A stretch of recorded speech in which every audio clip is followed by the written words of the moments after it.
క్రిస్పీగా కరకరలాడే అరటికాయ వేపుడు ఒక్కసారి రుచి చూస్తే మళ్ళీ మళ్ళీ కావాలంటారు. ఎలా చేయాలో చూపించేస్తున్నాను, చూసేయండి. హలో అండి, welcome back to our channel మన సహనా రుచులు.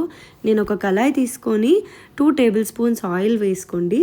అందులో ఆవాలు, జీలకర్ర, పచ్చిశనగపప్పు 1/2 స్పూన్ వేసుకోండి అన్నీ. అది కొంచెం వేగిన తర్వాత ఒక 2 పచ్చిమిరపకాయలు వేసుకోండి. నేను చిన్న చిన్న పచ్చిమిరపకాయలు తీసుకున్నాను. ఆ తర్వాత అరటికాయ, ఇది ఒక అరటికాయ మొత్తం తీసుకున్నాను. ఇవి చక్రాల్లాగా కోసాను. ఇలా చేయండి, ఒకసారి ఉడకపెట్టాల్సిన పని కూడా లేకుండా చాలా బాగుంటుంది. పక్కన రసం కూడా పెట్టాను. రసంలో ఇది నంచుకుంటే చాలా అంటే చాలా బాగుంటుంది. ఒక్కసారి ట్రై చేయండి, మీకు కూడా నచ్చుతుంది. ఆ తర్వాత ఉప్పు వేసుకుంటున్నాను.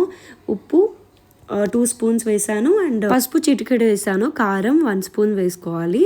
మీ టేస్ట్కి తగినంత వేసుకోండి. కారం, ఉప్పు సరి చేసుకోండి. ఆ తర్వాత మంచిగా కలుపుకోవాలి, మొత్తం ముక్కలన్నీ పట్టేలాగా. ఇది చాలా సింపుల్ అండ్ క్రిస్పీగా కరకరలాడుతూ చాలా బాగుంటుందండి. ఆ తర్వాత చిన్న స్పూన్తో ఒక అల్లం వెల్లుల్లి పేస్ట్ 1 స్పూన్తో వేసుకోండి. అలా అలా పైన కలిపేసుకోండి, చాలా బాగుంటుంది. దీనికి ఉల్లిపాయలు కానీ ఏం అక్కర్లేదండి. తర్వాత లాస్ట్లో గార్నిష్ కోసం కరివేపాకు వేస్తున్నాను, కొత్తిమీర అయినా వేసుకోవచ్చు.